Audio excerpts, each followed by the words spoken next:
ተጨማሪ 5 ዓመት ዳግም ኢትዮጵያን ለመምራት ለብልጽግና መሰጠቱ በታወጀበት ማግስት በመሆኑ እጅግ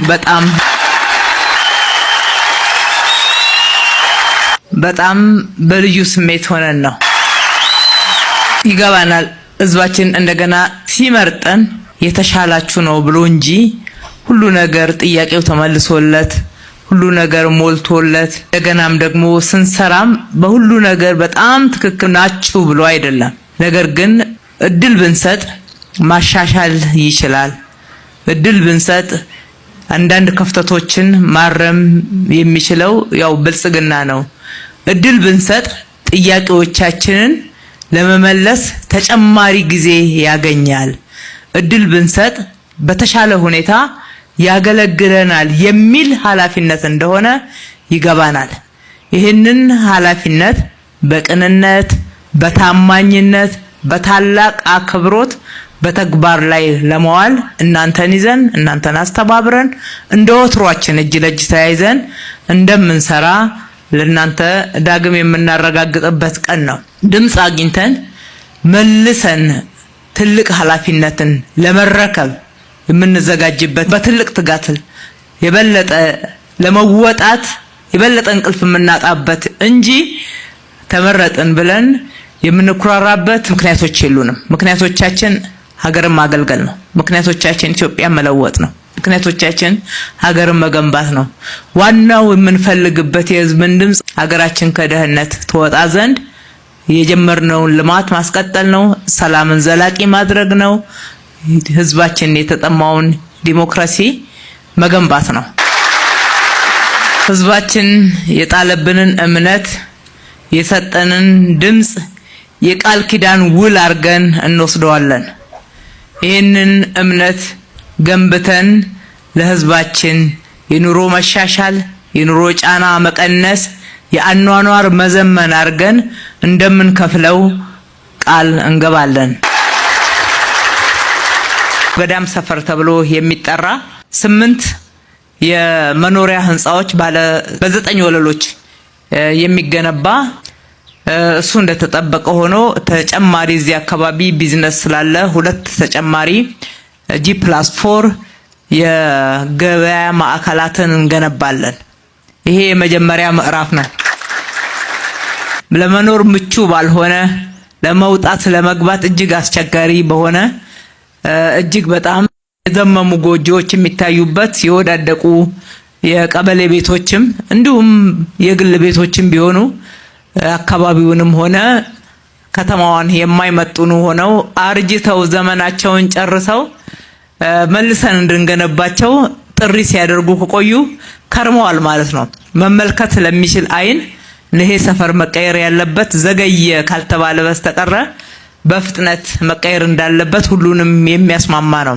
በጣም ልዩ የሚያደርገው ደግሞ የሚገኘው አራዳ ላይ ነው።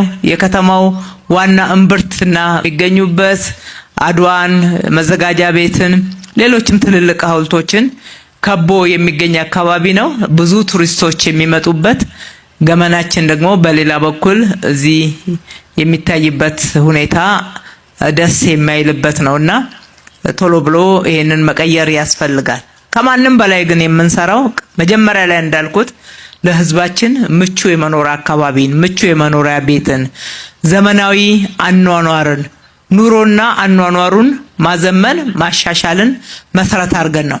አዲስ አበባን ለነዋሪዎቿ ምቹ እናረጋታለን ስንል የሚሰራውና ዋናው መሰረታዊ ጉዳይ ይሄ ነው። ከመኖሪያ ቤት ይጀምራል። በጎነት በከተማችን ላይ ሁልጊዜ እያበበ እየደመቀ እየጎለበተ የመጣ አሰራር ነውና ብቻችንን ሳይሆን የከተማችንን ባለሀብቶች ሁልጊዜ በጠራናቸው ቁጥር ከጎናችን የማናጣቸው የሰራችሁት ስራ ያገኛችሁት ሀብት ገንዘብ ለግላችሁ ብቻ ሳይሆን ለህዝባችሁ የሚተርፍ የህዝባችሁን ጫና የሚያቃልል የህዝባችሁን ኑሮ የሚያዘምን ይሁን ብለን ጥሪ ስናደርግ ምላሻቸው ቀና የሆነ ተግባራዊ የሆነ ዛሬም አብረውናሉ። እነሱን በማስተባበር ከተማው ደግሞ ካለው በጀት እዛው ላይ የተወሰነ ጨምሮ በጋራ ሆነን የምንገነባው ነው።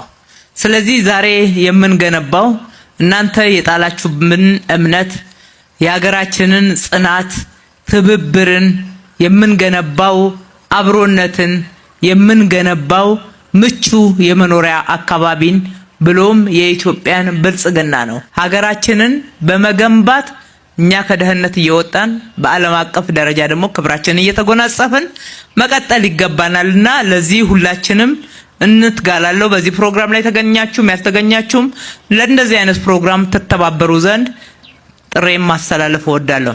በዚህ የክረምት በጎ ፈቃድ ቤት ብቻ አይደለም እንገነባ፣ አካባቢን እናጸዳለን፣ የጎርፍ መውረጃዎችን መልሰን እንገነባለን፣ እናጸዳለን። ደም ልገሳዎች አሉ። ለነዋሪዎቻችን በተለይ ለአቅመ ደካሞች ምንም ገቢ ለሌላቸው ማዕድ እናካፍላለን። ቤታቸውን ጓዳቸውን እንጎበኛለን። የክረምቱ አጠቃላይ ጫና እንዳያገኛቸውና ብዙ ጫና እንዳይፈጥርባቸው ድጋፎችን እናደርጋለን። የደንብ ማስከበር ባለስልጣን በህዝብ ሲወቀስ ህዝብ ሲማረር ይሰማ ነበር። ይህንም መነሻ በማድረግ ኦፊሰሮቻችን ሊላበሱት የሚገባ ስነ ምግባር ምን ሊሆን ይገባል፣ ምን የተለየ አዲስ ነገር እንስራ፣ የአሰራር ስርዓቱንስ እንዴት እናሻሽለው የሚለውን በደንብ አድርገን በጥናት ለይተን ያንን መጀመሪያ ማጽደቅ ላይ ትኩረት አደረግን። እሱም መነሻ በማድረግ መስሪያ ቤቱን በአሰራር በቴክኖሎጂ በሰው ኃይል የመገንባት ስራውን በተከታታይ ሰርቶ ውጤት አሳይቶናል። ከውጤቶቹ መካከል አንዱ የሆነው ተቋሙን ግልጽ የሆነ አሰራር እንዲኖረው ፈጣን የሆነ ምላሽ ሰጪነት እና ተጠያቂነት የሰፈነበት ኃላፊነትን ደግሞ በተሟላ ሁኔታ የሚወስድ ተቋም መሆን እንዲችል ስታንዳርዱን ማስጠበቅ ነው። ሁለተኛው የሰው ኃይሉ በቴክኒክ በስነ ምግባር የተገነባ እንዲሆን ነው። ከተማችን ጽዱ፣ ውብ፣ አረንጓዴ ለማድረግ የሰራናቸው ስራዎች ለህዝባችን ጤና ናቸው፣ ከውበት ባሻገር ናቸው። ስለዚህ ብክለትን መከላከል የተሰሩት መሰረተ ልማቶች በህዝብ ሀብት የተሰሩ ስለሆኑ በደንብ እንዲጠበቁ ማድረግ ከተለያዩ የጸጥታ አካላቶች ጋራ በቅርበት መቀናጀት አስፈላጊነቱ መቼም ቢሆን ጥያቄ ውስጥ የሚገባ አይሆንምና አጠናክራችሁ ቀጥሉ ማለት እወዳለሁ። የጀመራችሁትን ሪፎርም በማዕከል ደረጃ በተሟላ ሁኔታ እንደሰራችሁት እውቅና እየሰጠን በተሟላ ሁኔታ በየክፍለ ከተሞቹ ደግሞ መተግበርን ይጠበቅባችኋልና ይህንንም በፍጥነት ከመተግበር አንጻር ለምታደርጉት ጥረት ከተማ አስተዳደሩ አብሯችሁ ነው ያለው፣ ይደግፋችኋል። የከተማ አስተዳደራችን ቁልፍ ተግባር ተቋም መገንባት ነው። ተቋሞቻችን ጠንካራ የአገልግሎት ስርዓት ያላቸው፣ አሰራር ያላቸው፣ ስነ ምግባርን የተላበሰ ለህዝብ ቅርብ የሆነ ሰራተኛ አመራር እንዲኖራቸው በርካታ ጥረቶችን አድርገናል። ውጤቶችንም አግኝተንበታል። ያስቀመጥናቸውን መስፈርቶች መነሻ በማድረግ ውጤታማ ስራ ከሰራው ተቋም ውስጥ አንዱ የደንብ ማስከበር ባለስልጣን ነው። ለየት ያለ ዩኒፎርም ለብሳችኋል። በጣም ያምራል። እንግዲህ ተግባራችሁም ለየት ያለ እንደዚሁ ይሆናል ማለት ነው። ብራንድ ዩኒፎርም ብቻ ሳይሆን ብራንድ የአገልግሎትም ጭምር ነውና አገልግሎታችሁ ብራንድ ሆኖ ሁሉ ጊዜ ልምድ የሚቀሰምበት ከናንተ ሌሎች መተው የሚማሩበት ትልቅ ተቋም ሆኖ እንደሚታይ እምነት አለን። የደንብ ማስከበር ኦፊሰሮቻችን ሁለት ትልልቅ ኃላፊነት አለባቸው።